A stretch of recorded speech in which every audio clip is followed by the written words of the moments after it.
우리가 오늘 살펴볼 말씀은 창세기 1장 24절에서 2장 4절의 상반부까지입니다.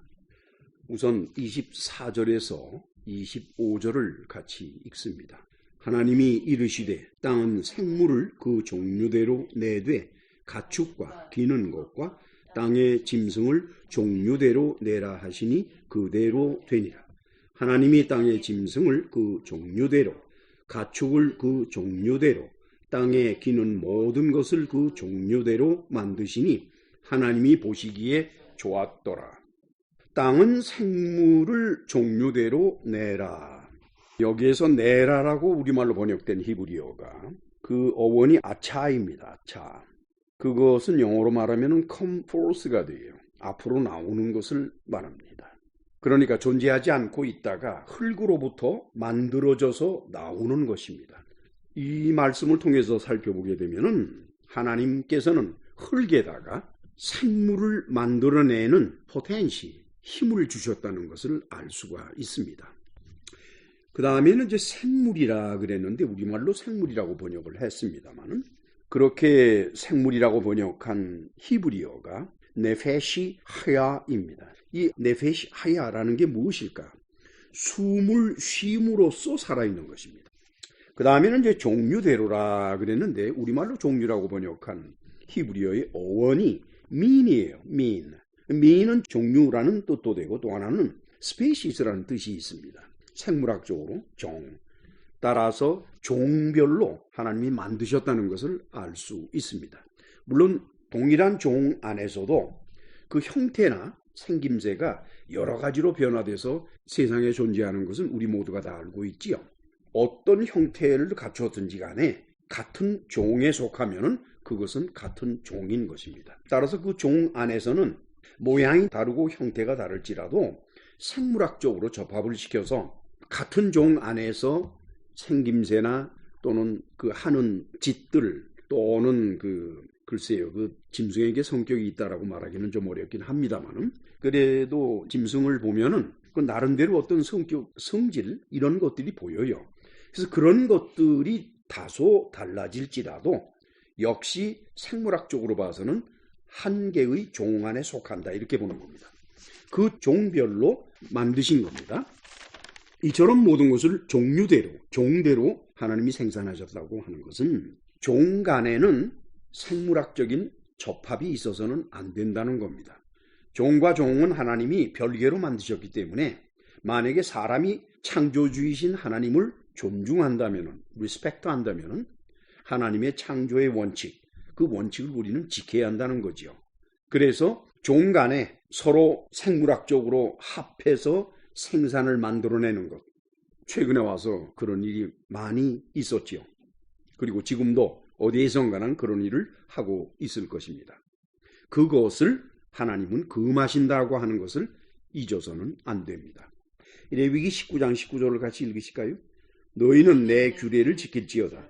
네 가축을 다른 종류와 교미시키지 말며 네 밭에 두 종자를 섞어 뿌리지 말며 두 재료로 직조한 옷을 입지 말지며 라고 했습니다. 그 다음에는 이제 26절에서 27절을 같이 읽으실까요? 하나님이 이르시되 우리의 형상을 따라 우리의 모양대로 우리가 사람을 만들고 그들로 바다의 물고기와 하늘의 새와 가축과 온 땅과 땅에 기는 모든 것을 다스리게 하자 하시고 하나님이 자기 형상 곧 하나님의 형상대로 사람을 창조하시되 남자와 여자를 창조하셨다 그랬어요. 여기에서 하나님이 뭐라 그러셨는 거니까 우리의 형상을 따라 우리의 모양대로 이렇게 우리말로 번역이 되어 있습니다만 여기서 형상이라고 번역한 히브리어가 젤렘입니다. 젤렘. 일반적으로 젤렘 그러면 구약성경에서는 우상을 나타낼 때 젤렘이라는 단어를 씁니다. 따라서 이 형상이라고 하는 것은 어쩌면 겉모습이거나 또는 물질적인 성분 그런 쪽을 가리키는 것 같습니다.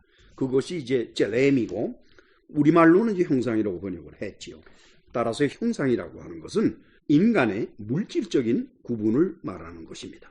그 다음에는 우리의 모양을 따라라고 했는데 모양이라고 번역한 히브리어는 데무트예요. 데무트. 근데 데무트 그러면은 시뮬리투드를 말해요. 비슷한 것을 말하는 거지 생김새를 말하는 것이 아닙니다. 따라서 우리의 similitude를 따라 after our likeliness, 그것은 곧 뭘 말하는 거니까 물질적인 성분이나 겉모양을 말하는 것이 아니라 성격을 말하는 것입니다. 사람에게는 물질적인 부분이 있고 성격이라고 하는 지성적인 부분이 있지요. 우리는 이제 둘 이상이 섞인 것을 우리라고 그러죠. 그러니까 여기서 대상을 너무 많이 놓지 말고 둘만 생각을 하십시다. 하나님에게로부터는 하나님은 물질적인 존재가 아니기 때문에 형상, 즉 젤렘을 하나님에게서 구할 수는 없습니다. 하나님에게서는 무엇이 구해지는 거니까 데무트가 구해져요. likeliness, 즉 하나님의 성격, 그것이 연결이 되는 것이고, 형상이라고 우리말로 번역된 젤렘은 우리 중에 하나님과 상대가 되는 그 존재의 구성 요소, 그러니까 그 존재는 어쩔 수 없이 인간이 가지고 있는 몸을 만들어낼 수 있는 물질이라고 말하게 되죠. 그래서 어렵지 않게 이 우리라고 하는 존재가 하나님과 땅이라고 하는 것을 알 수가 있는 겁니다. 그 다음에 우리는 하나님의 similitude를 따라서 likeliness, 즉 하나님의 성격을 따라서 우리 인간은 지어져 있기 때문에, 그래서 이제 여기서 우리의 형상대로 모양대로 이렇게 우리말로 번역이 된 것처럼 표현할 수가 있는 겁니다. 그러면서 하나님께서 우리가 사람을 만들자라고 그랬어요. 창조하자라고 말씀을 하시 아니하고 만들자라고 했습니다. 그러나 생각을 해보세요. 흙의 젤렘을 따라, 즉 흙의 구성요소, 그것을 따라서 만드는 것은 만드는 겁니다. 그렇죠? 그런데 하나님의 성격을 따라서 만든다? 그건 만들어지는 것이 아닙니다. 하나님은 영적인 존재이기 때문에. 그렇다 그러면 하나님은 무엇을 만드시든지 당신의 성격이나 그와 같은 것을 따라서 만드신다 그러면 그것은 만드는 것이 아니라 창조하실 수밖에 없는 겁니다. 왜냐하면 그런 것이 이 우주에는 존재하는 것이 아니기 때문입니다. 그래서 타낙 유대인의 영어 번역 성경은 Let us make man in our image after our likeliness라고 번역을 했습니다. 즉 영어로 번역을 하든지 우리말로 번역을 하든지 제가 지금 설명을 드린 것처럼 구체적인 그 내용이 표현될 방법은 없습니다. 그러면서 하나님께서 뭐라고 말씀을 하신 거니까 그들로 가축과 온 땅과 땅에 기는 모든 것을 다스리게 하자 그랬어요. 하나님은 도미니온 되기를 원하시는 겁니다. 하나님께서 당신의 상대인 흙에게 일단 우리가 사람을 만든 다음에는 그 사람으로 하여금 지구의 모든 생물체를 다스리도록 하자. 다스림을 하나님은 선택하셨다고 하는 것을 우리는 오늘의 본문 말씀에서 어렵지 않게 알 수가 있는 겁니다. 우리의 형상, 우리의 모양, 본질과 구성면에서 우리와 같게 만드는 것이죠. 자, 그렇다 그러면은 사람이 만들어진 과정을 살펴보면서 지금 우리라고 하는 것의 실체를 보다 정확하게 파악할 수 있을 것 같습니다. 첫째, 창세기 1장 27절 같이 읽으실까요? 하나님이 자기 형상 곧 하나님의 형상대로 사람을 창조하시되 남자와 여자를 창조하셨다고 그랬죠? 자, 그럼 우리 자료를 살펴보도록 하십니다. 첫 번째, 창세기 1장 27절의 원어 성서 해석이라고 되어 있지요. 여기에는 히브리어로 기록된 부분이 있고 우리말로 직역된 부분이 있는데 그 우리말로 직역된 부분은 성경에서 발췌한 것이 아니라 제가 직접 번역을 한 것들입니다. 따라서 히브리어로 된 것을 음력을 해서 여러분들에게 전한다고 해서 그 뜻을 아실 수는 없는 거니까 만약에 히브리어를 보기를 원하시는 분은 이 자료가 인터넷에 올라가 있으니까 그 인터넷을 통해서 보시기를 바랍니다. 저는 그 가운데서 제가 우리말로 번역한 부분만 읽어드리겠습니다. 자, 히브리어 성서에서는 히브리서 1장 27절에 관해서 어떻게 되어 있는 거니까 첫 번째 단원이 그리고 하나님은 자신의 형상으로 사람을 창조하셨다라고 되어 있어요. 하나님은 자기 자신의 형상으로 그렇게 되어 있습니다. 그리고 그 다음 줄을 보게 되면 어떻게 되는 거니? 하나님의 형상으로 그는 그를 창조하셨다라고 되어 있어요. 여기에서 그는 그를 이렇게 하는 것은 우리말로서는 이렇게 대명사를 써야 되지만 히브리어나 또는 헬라어에서는 그럴 필요가 없는 게 동사에 바로 이 인칭이 들어가 있기 때문에 우리말같이 대명사를 쓸 필요는 없습니다. 그러니까 기록된 그대로 번역을 해서 읽으면 이렇게 됩니다. 하나님의 형상으로 그를 창조하셨다, 또는 하나님의 형상으로 창조하셨다, 이렇게 됩니다. 그것은 이제 히브리어 단어만 따서 설명 없이 번역을 한 것입니다. 하나님의 형상으로 창조하셨다. 그럼 누가 창조했느냐? 하나님이. 누구를 창조했냐? 사람을. 이렇게 되는 거예요. 어떻게 창조했느냐? 하나님의 형상대로. 자기의 형상이 아니라 하나님의 형상대로. 그 다음에는 이제 남자와 여자, 그는 그들을 창조하셨다, 이렇게 돼요. 또 마찬가지로 그들을 이라고 복수를 사용하는 것은 히브리어로는 오탐이라고 해서 그것은 3인칭 남성 복수가 돼요. 그래가지고 그들이 되는 겁니다. 하나님은 그들을 창조하셨다, 이렇게 되는 거죠. 그러나 이제 문자적으로 그냥 번역을 하면 남자와 여자 그들을 창조하셨다, 이렇게 되는 겁니다. 그 다음에는 제가 여기서 여러분들에게 미리 말씀드릴 게 있는데, 그것은 인터넷에 올라간 자료의 아랫부분에 기록이 되어 있습니다. 그래서 제가 그 아랫부분을 읽어드리겠습니다. 히브리어나 헬라어로 기록된 원어 성서를 읽고 해석하는 것은 그리 쉬운 일이 아닙니다.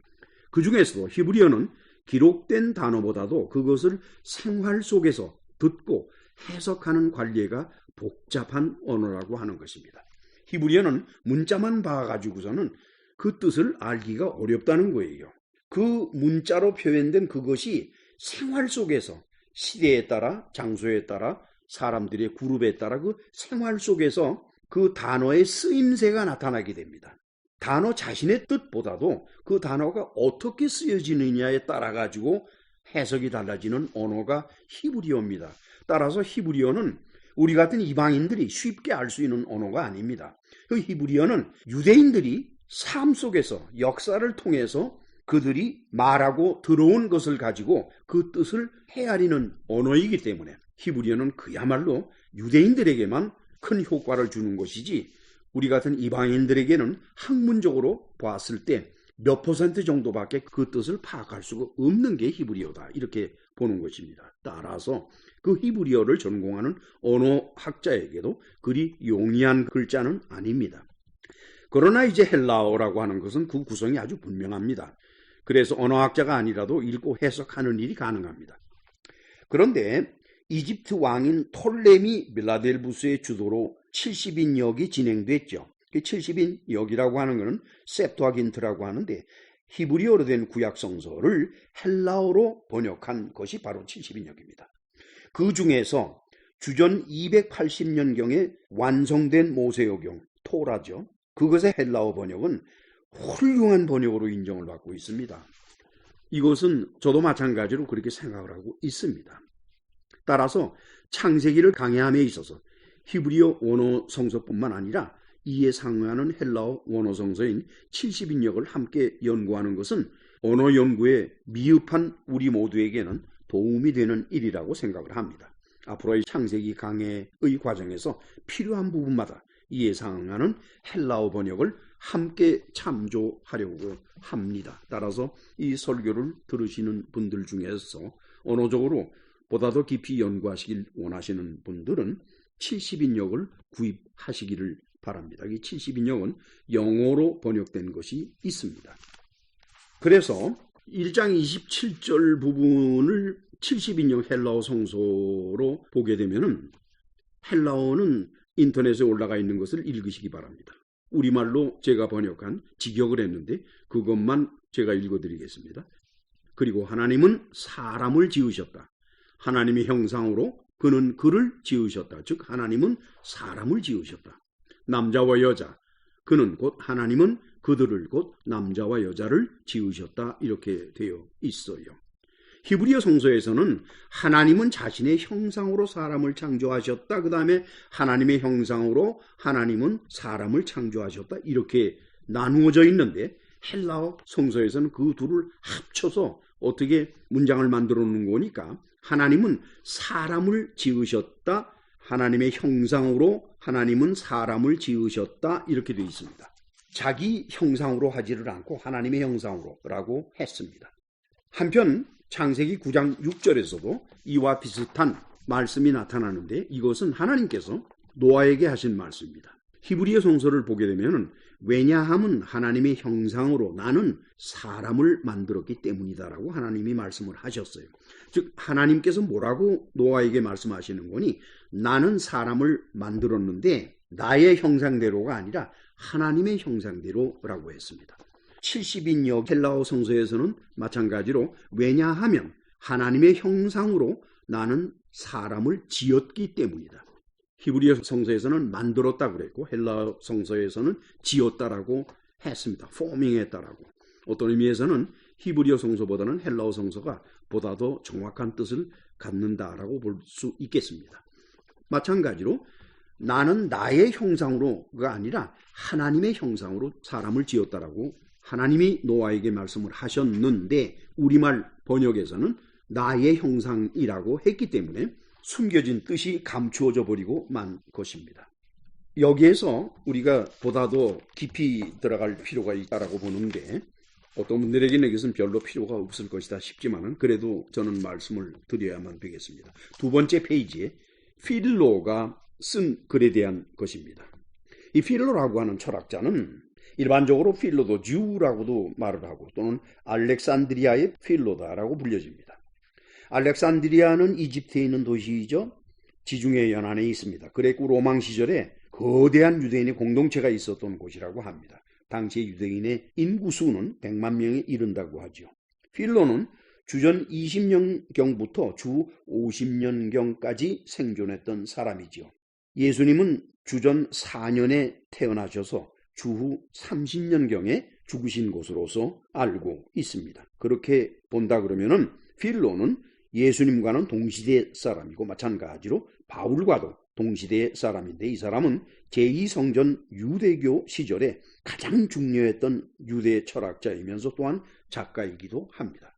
자, 이 사람이 어떤 질문을 받았는 거니까 창세기 9장 6절에 대한 질문을 받았는데 우리말 번역에서는 어떻게 번역이 되어 있는 거니까 다른 사람의 피를 흘리면 그 사람의 피도 흘릴 것이니 이는 하나님이 자기 형상대로 사람을 지으셨음이니라 해서 한글 번역에서는 하나님이 자기 형상대로라고 번역을 하고 있어요. 그런데 질문이 어떻게 나타나고 있는 거니까 영어로 된 부분은 여러분들께서 인터넷에 들어가셔서 읽으시길 바랍니다. 창세기 9장 6절의 기록에서 그는 곧 하나님은 자기 자신의 형상대로 사람을 만들었다고 말하지 않고 그는 즉 하나님은 하나님의 형상대로 사람을 만들었다라고 말함으로써 그는 또 다른 하나님이 있는 것처럼 말했다. 왜 그렇게 말했을까라는 질문이었습니다. 이것은 유대인들에게만 가능한 해석이고 이해입니다. 우리말 번역에서는 자기 형상이라고 그래서 하나님이 자기 형상 그러니까 제3자가 없는 거지요. 그런데 유대인의 관점에서 바라보게 되면은 그때 하나님은 또 다른 하나님, 즉 제3자를 바라보면서 그 형상대로 만들었다 이렇게 말씀하신 것으로 이해하고 있다는 것을 우리가 놓쳐서는 안 됩니다. 그러자 이제 답변을 필로가 하는데 그 답변 부분을 우리말로 제가 직역한 것을 여러분들에게 알려드리겠습니다. 직역을 했기 때문에 좀 어설프긴 합니다만 그러나 제가 필요한 설명을 군데군데 해드릴 것입니다. 대단히 당연하고 거짓없이 이 신탁문은 하나님이 하신 말씀이다. 즉 이것은 사람이 기록한 것이 아니라 하나님이 노아에게 직접 하신 말씀을 기록한 것이기 때문에 이것은 하나님의 말씀이라고 하는 겁니다. 왜냐하면 어느 mortal thing, 즉 mortal이라고 하는 immortal의 반대가 돼서 죽을 수밖에 없는 존재를 말합니다. 인간은 mortal이고 짐승들도 mortal입니다. 다 죽을 수밖에 없는 존재죠. 어떠한 그런 피조물도 우주의 Supreme Father, 최고의 주권자인 아버지와 유사하게 만들어질 수는 없다고 하는 것입니다. 아무리 유사하게 만들려 하더라도 Supreme Father, 우주의 최고 주권자인 아버지와는 닮을 수가 없다는 거예요. 그렇게 할 수가 없다는 겁니다. 오직 Supreme Being의 word인 second deity와는 유사하게 만들어질 수 있다라고 말하고 있습니다. 지금 필로는 뭐라 그러는 거니까 최고 주권자인 Supreme Father, Supreme Being 그분과는 닮도록 할 수는 없지만은 그분에게는 말씀이 있다는 겁니다. 그 말씀이 바로 무엇인 거니까 second deity라는 거예요. 제2의 하나님이라고 하는 것입니다. 그렇게 해서 당신 자신과는 같게 만들 수는 없지만은 그러나 하나님이신 당신의 word, 당신의 말씀, 그와는 유사하게 만들어질 수 있다라고 하는 거죠. 따라서 인간의 지성적인 혼, rational soul이죠. 지성적인 혼이 divine word의 형상을 갖추어야 한다는 거. 다시 말하면은 말씀 하나님이죠. 그 말씀 하나님의 형상을 갖추어야 한다는 것은 적절하다라고 본다는 것입니다. 왜냐하면은 word God, 말씀이신 하나님은 자연에서의 가장 탁월한 지성적 존재보다 뛰어났기 때문이라는 거죠. 그러나 말씀보다 그 위에 계신 분, 아버지 하나님이죠. 그분은 당신의 위치를 보다도 유일하게 탁월한 것으로 지키시고 있다는 거니까 아무도 그분의 영역을 범접지 못한다는 거예요. 비록 월드일지라도 말씀일지라도 범접할 수 없고 범접해서는 안 된다는 거예요.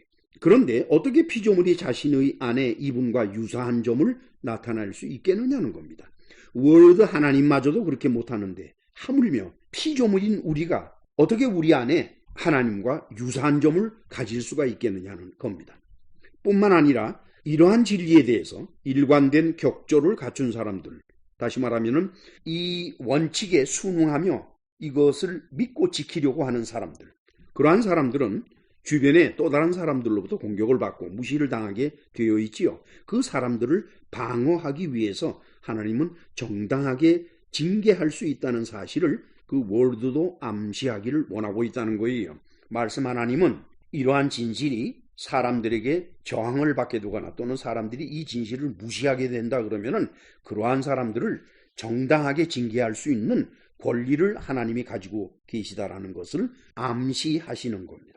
그것을 원하신다는 거죠. 왜냐하면 사람들 안에 월드와 유사한 점들을 가지고 있다는 것이 잘 알려져 있기 때문이고 사람의 마음도 월드 하나님 안에서 유사하게 형성되었기 때문이다라고 했습니다. 여러분, 이 사람은 필로입니다. 유대인이에요. 기독교인이 아닙니다.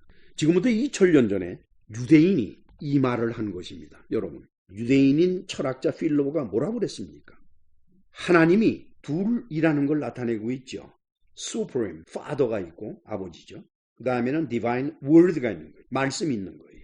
이것은 잠언 8장 22절에서부터 필로에 의해서 해석이 된 것이라고 저는 보고 있어요. 잠언 8장 같이 읽으실까요? 기록된 대로. 여호와께서 그 조화의 시작 곧 태초에 일하시기 전에 나를 가리셨으며 그가 하늘을 지으시며 궁창을 해면에 두르실 때에 내가 거기 있었고 내가 그 곁에서 창조자가 되어서 날마다 그의 기뻐하신 바가 되었으며 항상 그 앞에서 즐거워하였으며 사람이 거처할 땅에서 즐거워하며 인자들을 기뻐하였다 그랬죠. 여호와께서 그 조화의 시작 곧 태초에 일하시기 전에 나를 가리셨는데 여호와께서 하늘을 지으시며 궁창을 해면에 두르실 때에 내가 거기 있었고 내가 그 곁에 있어서 창조자가 되어서 날마다 그의 기뻐하신 바가 되었다라고 그래가지고 분명히 하나님과 지혜가 같이 일하시는 모습이 보이지요. 이것을 유대 철학자 필로는 여기서 여호와는 수프림 파더고 그 다음에는 내가 같이 있었다는 나는 바로 디바인 월드다. 이게 월드 하나님이다. 그래서 잠언에 나타난 지혜를 월드, 말씀, 로고스로 표현한 사람은 바로 유대인 필로입니다.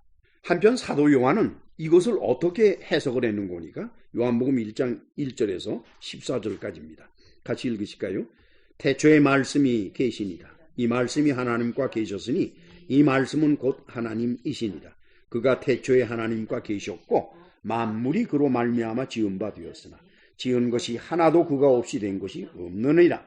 말씀이 육신이 되어 우리 가운데 거하시매 우리가 그의 영광을 보니 아버지의 독생자의 영광이요 은혜와 진리가 충만하더라. 사도 요한은 잠언에 나타난 거나 마찬가지로 말씀, 곧 지혜가 하나님과 함께 계셔서 창조를 하시는 그 일에 함께 하시는 그 모습 그대로 말씀이 계셨다고 그랬고 그 로고스가 하나님과 함께 계셨다 그러면서 그 바로 로고스는 하나님이시다 이겁니다. 그게 디바인 월드가 되는 거죠. 그리고는 어떻게 되는 거니까 말씀이 육신이 되었다라고 그랬어요. 그 말씀은 말씀으로 그냥 신적인 존재로서 있었던 것이 아니라 우리와 같은 인간이 되었다는 겁니다. 육신이 되어서 우리 가운데 계셨는데 그분을 바라보니까 바로 아버지 하나님의 독생자였더라 이렇게 됩니다. 그렇게 해서 삼위일체는 사실상 필로라는 유대 철학자로부터 시작된 것이라고 보는 것이 저는 옳다고 생각을 합니다. 그 삼위일체 이론은 필로를 통해서 구약성경의 지혜를 로고스로 변화시키는 사건이 생겼고 다시 사도 요한을 통해서 그 로고스가 바로 아들 하나님이다라고 증거하는 그 단계를 거쳐서 삼위일체 하나님의 이론이 나올 수가 있었다라고 하는 것입니다. 이때 하나님이 창조하신 것은 바로 사람의 혼인데 하나님은 그 사람의 혼을 창조하실 때 남자와 여자를 따로 창조하셨다는 걸 알 수가 있어요. 남자와 여자, 하나님은 그들을 지으셨다 이렇게 되어 있죠. 남자와 여자를 지으셨는데 남자, 여자 혼들입니다. 그러나 실질적으로 육체가 지어질 때는 아담이 먼저 지어지고 그 다음에 그의 갈빗대를 빼어내서 만든 것이 여자인 하와다라고 하는 것은 기독교인이면 다 알죠. 그것을 모를 사람은 없을 게입니다. 따라서 그 만들매 과정이 서로 다르다는 것을 알 수가 있어요. 이것은 앞으로 차차 설명해 나갈 것입니다. 자, 그러면 둘째는 뭐였을까요? 2장 7절인데 같이 읽으실까요? 여호와 하나님이 땅의 흙으로 사람을 지으시고 생기를 그 코에 불어넣으시니 사람이 생명이 되니라. 여기 사람을 지으시고 라고 했을 때 이 사람이 바로 아담입니다. 히브리어로. 무엇으로 지었느냐? 땅의 흙으로 지었다는 겁니다. 조금 전에 말씀드린 대로 실질적인 육체를 만들어 나가시는 과정에서는 하나님은 남자와 여자를 동시에 만들지 아니하시고 먼저 남자부터 만듭니다. 방금 읽어드린 2장 7절에서처럼 뭐라고 그러는 거니까 흙으로 사람을 지었다 그랬어요. 지었다라고 우리말로 번역이 된 히브리어가 야차르예요. 야차르라고 하는 거는 폼한다는 겁니다. 형태를 만드는 것을 말해요. 포밍한다고 그러죠. 그것을 말하는 겁니다. 그리고는 생기를 그 코에 불어넣었다라고 생기로 번역을 했는데 그 생기라고 번역한 것이 니셰마트 하임 그랬어요. 니셰마트 그러면은 breath를 말합니다. 숨 쉬는 거죠. 숨. 그 다음에 하임 그러면은 living, 살아있다라는 것을 말해요. 그래서 우리말로 생기라고 그랬지만은 사실은 그게 생명의 숨입니다. 그게 생명이 되었다. 우리말로 그렇게 생명이라고 번역을 한 그 히브리어는 네페시 하야예요.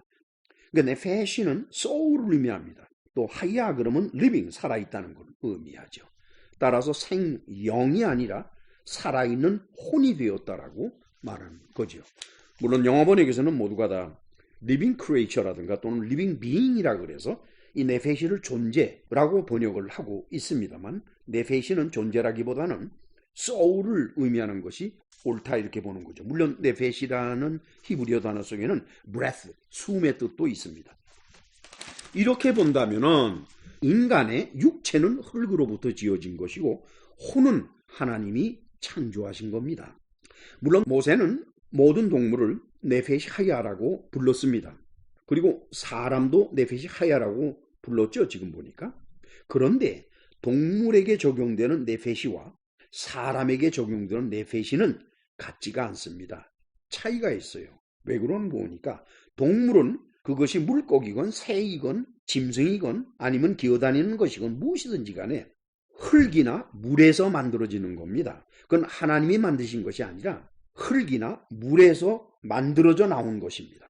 즉 흙은 또는 물은 동물을 만들 때 그 육체만 만드는 것이 아니라 그 육체가 살아갈 수 있는 최소한의 능력인 네페시, 혼까지 만들어준다는 것입니다. 이 혼은 그 동물을 살아있게 하고 또한 움직이게 하고 자라게 하는 거지요. 그래서 그 혼은 어디에 있는 거니까 그 네페시는 피 속에 있다라고 유대인들은 말하고 있습니다. 그렇기 때문에 피를 다 흘려버리면 그 사람은 죽는다는 거예요. 피가 빠져나갔기 때문에. 그 피 속에 있는 삶을 이어가는 혼이 빠져나갔으니까 결국 죽는다는 거죠. 그래서 이것을 람바는 하급혼이다 이렇게 표현하고 있습니다. lower soul이죠. 이 하급혼 속에 인간의 재능이 들어가 있다는 것을 잊어서는 안 됩니다. 재능이라고 하는 것은 intellectual 하기보다는 상당히 육체적인 기능을 갖는 것이 많습니다. 피아노도 그렇고 그림을 그리는 것도 그렇고 무엇인가 표현하는 것도 그렇고 그 다음에는 운동을 하거나 이런 모든 것들은 어떤 지성적인 것보다는 오히려 육체적인 재능 속에 많이 포함되어 들어가는 것을 보는 거죠. 사람이 가지고 있는 육체와 하급혼은 흙으로부터 지어지는 것입니다. 그런데 사람은 동물이 갖지 못한 것을 가지고 있어요. 하급혼까지는 동물도 가지고 있습니다. 그런데 상급혼은 사람만 가지고 있는 것입니다. 왜 그런 거니까 그 상급혼은 하나님이 주시기 때문입니다. 따라서 상급혼은 레이셔널한, 즉 이성적인 것입니다. 그렇기 때문에 자연에 속하지를 않는 것입니다. 따라서 이 상급혼은 피 속에 있을 수가 없는 겁니다. 어딘지는 모르지만 아마도 육체 어느 곳에 접속되어 있는 겁니다. 떨어져 나가지 않고 접속되어 있다가 사람의 생명이 끊어지면 그 접속이 풀리면서 그 혼이 그 사람으로부터 떨어져 나가는 거죠. 그렇게 해서 갈 곳으로 가는 겁니다. 이 상급혼은 인간의 지적 활동을 맡고 있는 겁니다. 그래서 사람이 생각 없이, 그리고 그 생각이 잔인하고 그러면은 짐승 같다고 그러잖아요. 그 얘기는 저 사람에게는 상급혼이 없다는 뜻이나 마찬가지인 겁니다. 사람이 육체적으로 죽으면 피 속에 있는 하급혼은 흙으로 돌아가지만 상급혼은 육체와의 연결이 끊어지면서 육체를 떠나서 하데스로 갑니다. 이때 그 혼을 하데스까지 이끌고 가는 존재는 바로 천사인 것입니다. 그 천사가 그 혼을 인도해 갑니다. 자, 그러면 다 같이 전도서 3장 19절에서 21절까지 같이 읽으실까요? 인생이 당하는 일을 짐승도 당하나니 그들이 당하는 일이 일반이라. 다 동일한 호흡이 있어서 짐승이 죽음같이 사람도 죽으니 사람이 짐승보다 뛰어남이 없으면 모든 것이 헛됨이로다. 다 흙으로 말미암았으므로 다 흙으로 돌아가나니 다 한 그릇으로 가고니 인생들의 혼은 위로 올라가고 짐승의 혼은 아래 곧 땅으로 내려가는 줄을 누가 알랴, 이렇게 되어 있어요. 여기에 보니까 3장 19절에서는 호흡이라고 번역이 되어 있고 그 다음에 21절에서는 혼이라고 번역이 되어 있습니다. 그런데 그것은 모두가 다 루아흐라고 하는 히브리어 단어입니다. 루아흐. 우리말 번역에서는 루아흐를 전도서 3장 19절에서는 호흡이라고 번역을 했고 전도서 3장 21절에서는 혼이라고 번역을 했습니다. 그 다음에는 12장 6절에서 7절을 같이 읽으십니다. 은줄이 풀리고 금그릇이 깨지고 항아리가 샘 곁에서 깨지고 바퀴가 우물 위에서 깨지고 흙은 여전히 땅으로 돌아가고 영은 그것을 주신 하나님께로 돌아가기 전에 기억하라 그랬어요. 그래서 이 전도서는 바로 솔로몬이 기록한 것인데 솔로몬은 지혜로 따지면 아무도 따라갈 수 없는 사람입니다. 왜 그런 거니까 솔로몬이 갖고 있는 지혜는 하나님이 주셨기 때문입니다. 뭐라 그러는 거니? 은줄이 풀리고 금그릇이 깨지고 항아리가 깨지고 바퀴가 우물 위에서 깨졌다 그러면은 어떻게 돼요? 무언가 움직이고 돌아가는 살아있는 것이 담겨져 있던 것이 모조리 다 깨져서 없어져 버린다는 느낌이 들지요? 유대인의 전통에서는 인간의 혼은 마치 은줄로 연결되듯이 육체와 연결이 돼 있고 금그릇에 담겨져 있듯이 보존되어 있으며 또 항아리에 담겨 있듯이 보호를 받고 바퀴가 달려 있듯이 움직여 나간다는 겁니다. 그것이 인간의 혼이라고 그들은 생각을 합니다. 그래서 지금 솔로몬은 그것을 이렇게 비유적으로 표현한 거죠. 그러면서 흙은 여전히 땅으로 돌아간다. 즉 육체는 여전히 땅으로 돌아갈 수밖에 없는데 영은 그것을 주신 하나님께로 돌아가기 전에 기억하라 그래서 여기서는 영이라고 번역을 했는데 이 영이라고 번역한 이것이 바로 루아흐입니다. 이렇게 되면은 똑같은 사람 솔로몬이 기록한 전도서에서 전도서 3장 19절에서는 우리말로는 그 루아흐를 호흡으로 번역을 했고 3장 21절에서는 혼이라고 번역을 했고 12장 7절에서는 영이라고 번역을 했습니다. 그렇다 그러면은 이 세 가지 중에 어떤 것이 맞는 번역이냐고 하는 것입니다. 루아흐라고 하는 히브리어 단어를 사전에 찾아보게 되면은 첫째가 breath of mouth of a nostril이라고 그래가지고 입에서 나오는 숨이거나 코에서 나오는 숨을 말합니다. 그 다음에는 wind, 바람을 말합니다. 그다음에 spirit, 이거는 뭐 영이다 하는 그런 뜻이 아니라 courage, 용기, temper라 그러면 성깔, 그래서 우리말로 말하면 성깔이 되겠네요. 그렇죠? 그다음에 patience, 인내력. 그다음에 disposition, 기질을 말해요. 그런 것을 이제 spirit이라고 표현하죠. 그다음에는 이제 spirit of the living, 바사르 그러면은 육체를 말해요.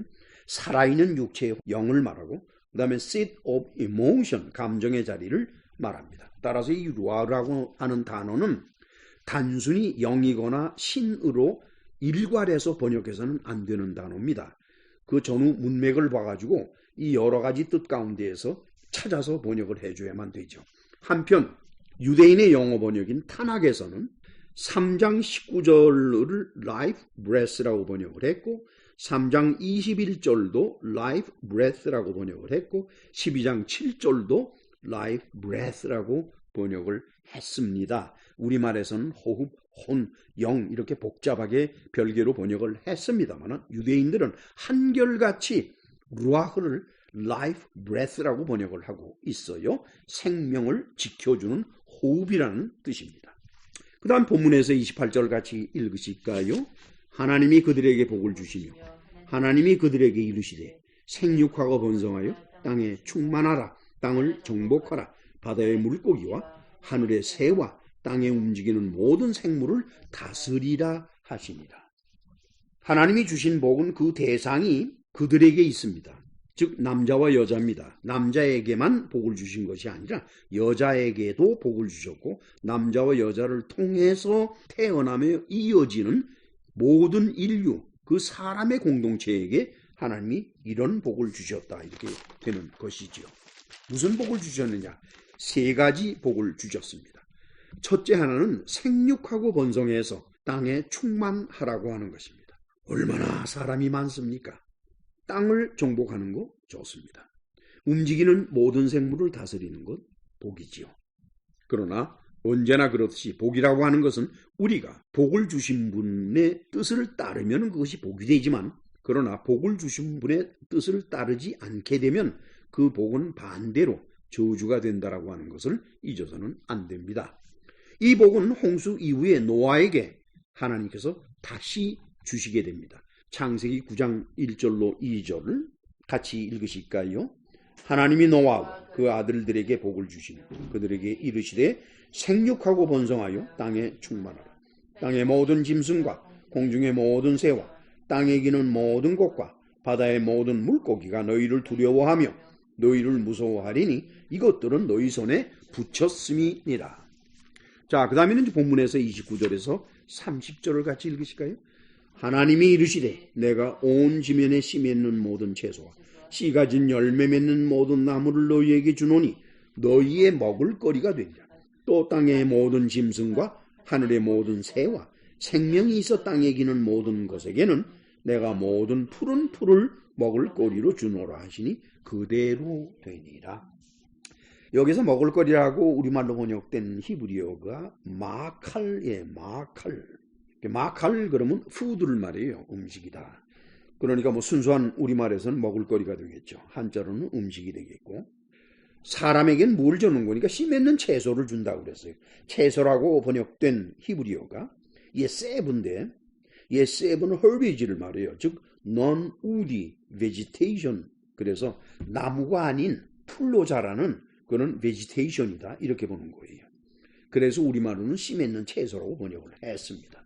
그러나 채소뿐만 아니라 모든 herbage가 풀이 다 그 대상이 됩니다. 생각해 보세요. 채소만 먹습니까? 산에 가서 고사리도 캐고 그잖아요. 그리고 많은 풀들이 사람의 음식으로 이용이 됩니다. 단순히 채소뿐만 아닙니다. 그 다음에는 이제 씨 가진 열매 맺는 나무를 주었으니까 우리가 그러면 나무를 줄기째 먹고 잎을 먹겠어요? 아니지요. 열매를 먹게 되지요. 그런가 하면은 모든 동물들에게 뭘 음식으로 주셨는 거니까 푸른 풀을 주셨다 그랬어요. 이 동물에게는 열매를 주시지는 않았습니다, 보니까. 그래서 아마도 홍수 이전에는 모든 동물들이 서로 잡아먹거나 그러지도 않았고, 나무의 열매를 따먹지도 않았고, 오직 풀만 먹었을 것이다. 사자도 풀을 먹고 그렇죠. 이사야서에 보면은 사자가 풀을 먹는다는 표현이 나와 있어요. 그것이 바로 하나님이 창조하신 첫 번째 상태인 것입니다. 31절 같이 읽으실까요? 하나님이 지으신 그 모든 것을 보시니 보시기에 심히 좋았더라. 저녁이 되고 아침이 되니 이는 여섯째 날이니라. 지으셨다고 그랬죠? 포밍한 겁니다. 창세기 1장 1절에서 2절에 나타나는 하나님이 무에서 창조하신 하늘의 본질과 땅의 본질은 기록상에 따르면 하나님이 그것을 보시고 좋았다는 말씀을 하지 않으셨습니다. 왜 그런 거니까? 하나님이 무에서 창조하신 하늘의 본질과 땅의 본질은 어떤 물질적인 요소보다도 포텐시, 능력과 힘으로 존재하는 것이기 때문에 그것은 영원히 존재하는 것이 아니라 그것으로부터 실질적인 형체를 갖춘 물질이 만들어질 때까지만 존재하는 거니까 하나님이 보시기에 좋았다라고 말씀하실 수는 없겠지요. 하나님이 보시기에 좋았다라고 말씀하실 수 있는 것은 제가 지난주에도 말씀을 드렸습니다만 당시만 바라보시는 것이 아니라 그 길고 긴 톨로트, 역사죠. 길고 긴 과정, 그것을 전부 보시면서 좋았다 이렇게 보시는 것이니까 그러한 변화와 미래가 없는 하늘의 본질과 땅의 본질은 보시기에 좋았다라고 볼 수는 없겠지요. 자, 그 다음에는 2장 1절에서 3절을 같이 읽으실까요? 천지와 만물이 다 이루니라. 하나님이 그가 하시던 일을 일곱째 날에 마치시니 그가 하시던 모든 일을 그치고 일곱째 날에 안식하시니라. 하나님이 그 일곱째 날을 복되게 하사 거룩하게 하셨으니 이는 하나님이 그 창조하시며 만드시던 모든 일을 마치시고 그날에 안식하셨음이니라 그랬어요. 천지와 만물, 하늘, 그 다음에 땅 두 가지로 구분이 됩니다만 그러면 만물은 무엇을 말할까? 우리말로 만물이라고 번역된 히브리어는 차바입니다. 차바. 이 차바는 만물이 아니라 army를 말해요. army. 물론 그 앞에 칼이라고 하는 전치사가 붙기 때문에 그 칼이라고 하는 것이 whole, 모든 것이라는 뜻이 돼서 모든 것, 곧 만물로 번역이 됩니다. 그러나 그 칼에 이어져서 우리말로 물이라고 번역된 그 부분인 차바는 army를 말해요. army. 모든 물건이 질서 없이 멋대로 흩어져 있는 것은 절대로 차바라고 하질 않습니다. 모든 것이 질서정연하게 어떤 원칙에 의해서 만들어지고 살아가고 움직이고 하는 이 모든 것들이 하나의 질서 속에 들어있을 때 그 존재들을 바로 차바라고 히브리어는 말하고 있는 겁니다. 그래서 보니까 70인역에서는 그것을 이렇게 번역을 했더라고요. 파스호, 코스모스, 아우톤 그랬어요. 코스모스 그러면은 orderly, arrangement라고 그래가지고 코스모스는 질서정연한 모든 것을 말하는 겁니다. 질서정연은 뭘 의미할까요? 자연 속에 있는 자연 법칙을 말하는 겁니다. 이 자연은 제 멋대로 굴러가는 것이 아닙니다. 어떤 법칙에 의해서 움직여 나가고 존재되어 있는 것인데 그 법칙은 자연이 못 만듭니다. 자연이 만드는 것이 아니라 초자연적인 존재, 곧 하나님이 만들어 주신 거죠. 인간 세상에 있는 공장은 공장 자체가 공장을 못 만듭니다. 사람이 공장을 만들어 놓지요. 그러면은 사람이 만든 그 공장에 원재료가 들어가면은 변화가 일어나서 제품이 나옵니다. 이것과 똑같은 거죠. 따라서 모든 생물은 각기 그들이 따라야 하는 순리가 있습니다. 그리고 한계가 있어요. 어느 선을 벗어나는 것은 안 됩니다. 왜냐하면 그 선을 벗어나는 것은 자기를 만든 창조주에게 저항하는 것이 되기 때문입니다. 이것은 인간도 마찬가지입니다. 따라서 모든 동물은 자기 자신의 한계를 절대로 넘지 않습니다.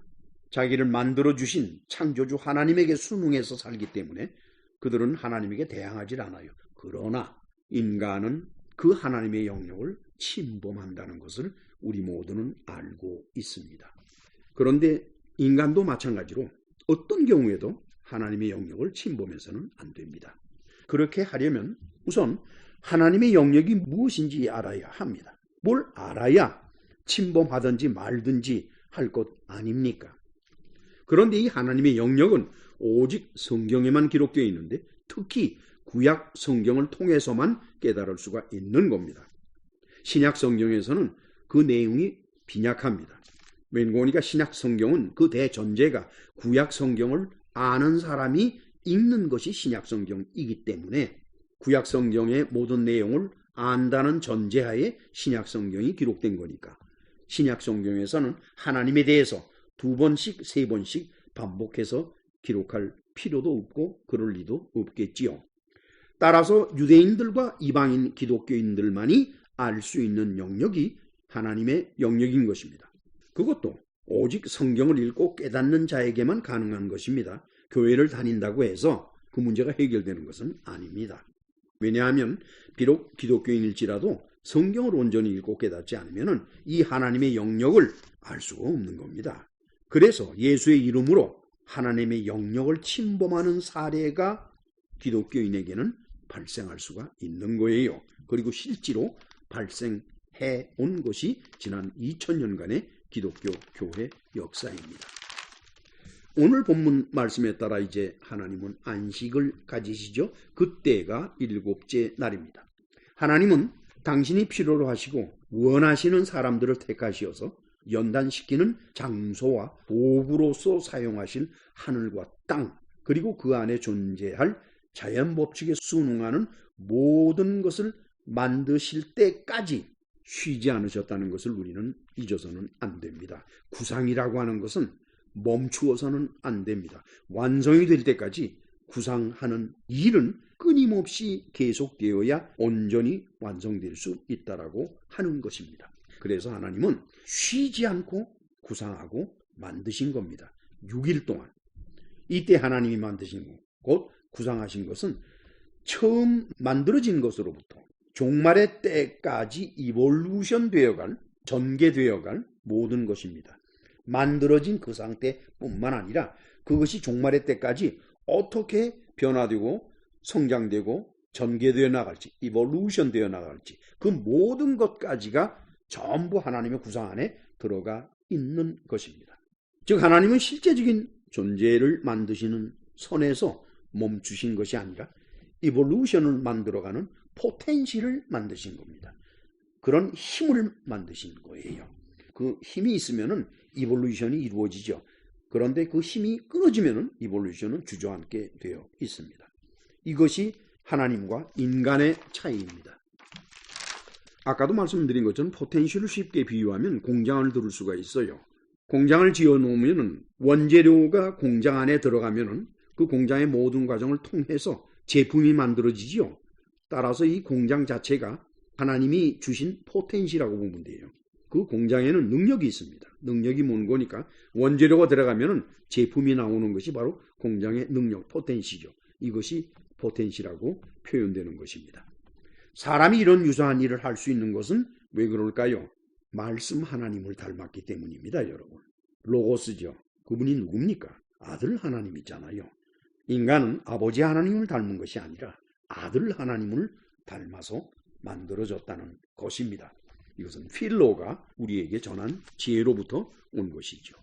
자, 이제 4절을 같이 읽으실까요? 이것이 천지가 창조될 때에 하늘과 땅의 내력이라고 그랬어요. 여기서 내력이라고 한 것은 지난주에도 말씀을 드렸습니다만 톨도트라고 그랬죠. 물론 그 히브리어 단어를 읽을 때 톨레도트라고도 읽을 수가 있습니다.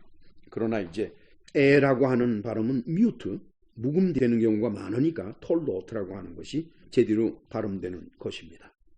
그래서 어떻게 번역이 되는 거니까 account of heaven and earth and which proceeded from them.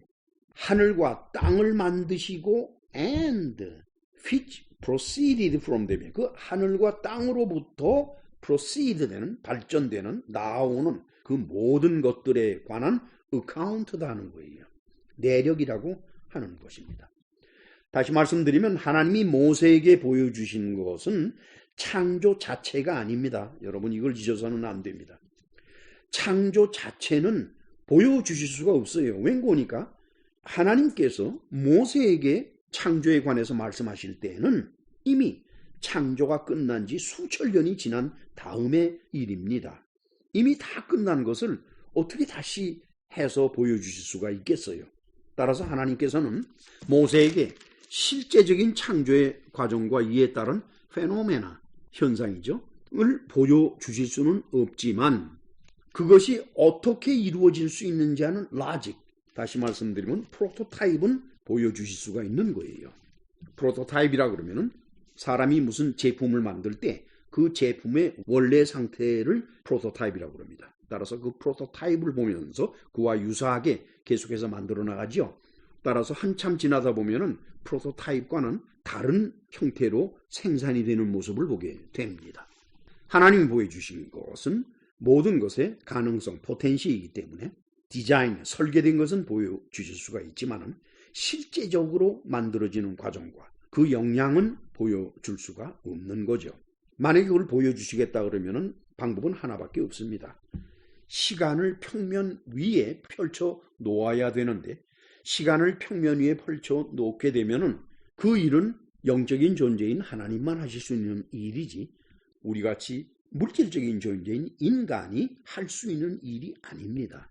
그래서 결국 창세기 1장 전체에 기록되어 있는 것은 실질적인 창조의 과정이 아니라 스케메틱 프로토타입이라고 하는 것입니다. 개념적으로 설계된 프로토타입, 원본이라고 하는 거죠.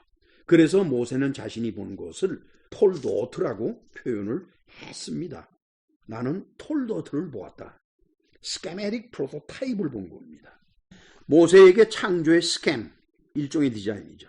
스캠을 보여주신 하나님은 실제적인 만드심 중에서 몇 가지를 이제 구체적으로 보여주시게 됩니다. 그 창조의 전체를 보여주실 수는 없어요. 그러실 필요도 없고 다만 창조는 이와 같은 스캠 안에서 벌어진 것이다 라는 것만 보여주면 되는 거지 그 외의 디테일은 보여주실 필요도 없고 의미도 없는 겁니다. 그런데 이제 그 중에서 꼭 필요한 몇 가지만큼은 하나님이 실질적으로 어떻게 만드셨는지 하는 것을 보여주실 필요가 있다라고 하나님 편에서 생각하신 것 같아요. 그것이 바로 창세기 2장 4절 이하에 기록되어 있습니다. 자세한 내용은 다음 주에 계속이 될 겁니다. 이제 말씀을 마치겠습니다. 우리는 인간이 구조적으로 그리고 인격적으로 누구와 유사하게 만들어졌는가라는 것을 살펴봤고 이제 정리를 하려고 합니다. 이미 지금까지 전한 설교의 내용을 들으신 분들은 아시고 있을 것이라고 생각을 해요. 첫째, 26절에서 하나님 뭐라고 그러셨는 거니? 하나님은 사람을 만드시려 하실 때에 우리가 만들자라고 하셨습니다. 여기서 만들자라고 우리말로 번역된 히브리어가 나세예요. 근데 나세 그러면 커먼 플루럴입니다.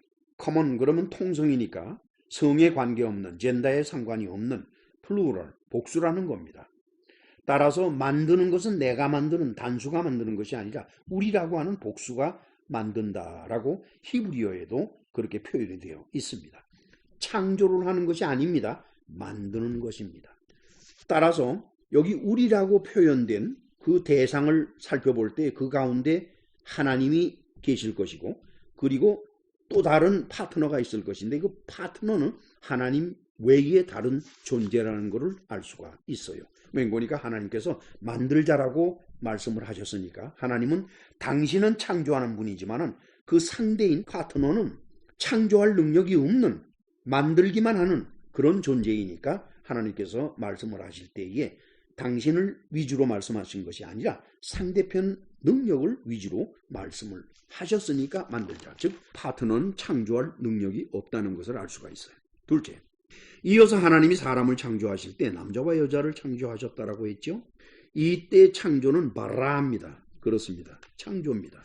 즉 사람을 만드는 우리 중에 하나님이 사람의 어느 부분을 창조하시는 것을 보게 됩니다. 하나님 쪽에서는 창조하셨지 만들지 않으셨어요. 그 하나님이 창조하신 것이 무엇일까? 그것이 바로 사람의 혼이올시다. 이제까지 설명을 드렸던 상급혼이죠. 그런 상급혼은 무에서 만들어지는 것입니다. 그렇기 때문에 창조라고 말씀을 하신 거죠. 셋째, 하나님은 실제로 사람의 육체가 만들어지는 과정과 결과를 보여주셨죠. 사람의 육체는 흙에서 만들어졌습니다. 즉 흙이 만든 것입니다. 하나님의 의지와 하나님의 설계에 따라서 흙이 인간의 육체를 만드는데 그 인간의 육체를 만들 때 육체만 만드는 것이 아니라 그 육체가 살아가도록 하는 혼을 하급혼이죠. 함께 만들어서 그 인간의 피 속에 담아 두는 거죠. 그것은 흙이 만들어낸 모든 동물에게도 똑같은 것입니다. 이러한 상태의 사람은 동물과 유사한 상태일 뿐이죠. 따라서 흙이 보기에는 살아있지만은 하나님 편에서 볼 때는 살아있는 게 아닙니다, 여러분. 왜냐? 죽으면 그냥 없어지는 거잖아요. 죽고 난 다음에 없어지지 않는 게 있어야 그게 살아있는 거지. 그렇지 않습니까? 그래서 하나님은 당신의 숨을 사람의 코에 불어 넣으십니다. 그 혼은 그때 하나님이 창조하신 것이 아니라 우리가 1장 27절에서 살펴봤듯이 이미 하나님께서 창조해 놓으신 혼입니다. 그 혼을 불어넣어 주시죠. 이 혼이 바로 rational soul입니다. 이성적인 혼이라고 해서 이 혼은 하나님이 직접 주시는 것이기 때문에 동물에게는 없습니다. 따라서 1장 26절이 우리 가운데 하나님의 협력자는 땅이라는 사실을 우리는 확신하게 되었습니다. 그래서 영생을 얻지 못하는 아담에게 너는 흙이니 흙으로 돌아가라 이렇게 말씀을 하셨습니다. 우리 다 같이 창세기 3장 19절을 같이 읽으실까요? 네가 흙으로 돌아갈 때까지 얼굴에 땀을 흘려야 먹을 것을 먹으리니 네가 그것에서 취함을 입었으니 너는 흙이니 흙으로 돌아갈 것이니라 이렇게 하셨어요. 하나님이 인간에게 주실 상급혼을 창조하실 때에 하나님은 인간이 아들 하나님을 본받아 영생의 길을 선택하기를 원하셨습니다. 필로의 논리에 의하면 아버지 하나님이 인간의 혼을 만드실 때에 아들 하나님의 유사점으로 만드셨다고 했습니다. 그렇다 그러면은 아들 하나님을 본받아야죠. 아들 하나님을 본받게 되면은 아들 하나님이 영생하신 듯이 인간도 영생하게 된다는 거지요. 그래서 바울이 아들 하나님의 모습이 무엇인지, 즉 우리가 어떻게 해야만이 아들 하나님을 본받을 수 있는지 하는 것을 빌립보서 2장 6절에서 8절 사이에 기록하고 있습니다. 같이 읽으실까요? 그는 근본 하나님의 본체시나 하나님과 동등됨을 취할 것으로 여기지 아니하시고 오히려 자기를 비워 종의 형체를 가지사 사람들과 같이 되셨고 사람의 모양으로 나타나서 자기를 낮추시고 죽기까지 복종하셨으니 곧 십자가에 죽으심이라. 하나님이 인간 아담에게 하나님의 형상을 담도록, 즉 아들 하나님의 형상을 담도록 생명의 숨을 코로 불어넣으신 것은 아들 하나님처럼 죽기까지 아버지 하나님께 복종하기를 원하셨기 때문입니다. 그런데 현실은 어떻습니까? 사람은 하나님에게 복종하기는커녕 오히려 하나님 행세를 하고 있고 하나님의 영역을 거침없이 침범해 들어가고 있습니다. 기도합시다. 전능하시고 자비로우신 하나님 아버지, 이처럼 인간이 인간의 본연의 자세와 하나님께서 왜 인간을 창조하셨는지, 그리고 하나님이 인간을 창조하실 때 무엇을 기대하시고 창조하셨는지 하는 그 참 진리를 깨닫지 못하고 알려고도 하지 않고, 그래서 인간은 감히 하나님의 영역을 침범하고 있습니다. 이러한 모습을 하나님께서 언제까지 보고 참고 계실지 부족한 종은 마음의 근심 속에서 바라보고 있습니다. 주님 불쌍히 여겨 주시고 저들에게 하나님께 순종하는 예수 그리스도를 닮아가는 것이 우리의 유일한 선택의 길이라는 것을 알 수 있도록 은혜를 베풀어 주옵소서. 예수 그리스도 이름으로 기도하옵나이다. 아멘. 하늘에 계신 우리 아버지요, 이름이 거룩히 여김을 받으시오며 나라의 마옵시 뜻이 하늘에서 이룬 것 같이 땅에서도 이루어지이다. 오늘날 우리에게 일용할 양식을 주옵시고 우리가 우리에게 죄 지은 자를 사하여 준 것 같이 우리의 죄를 사하여 주옵시고 우리를 시험에 들게 하지 마옵시며 다만 악에서 구하옵소서. 내게 나라와 권세와 영광이 아버지께 영원히 싸움나이다. 아멘.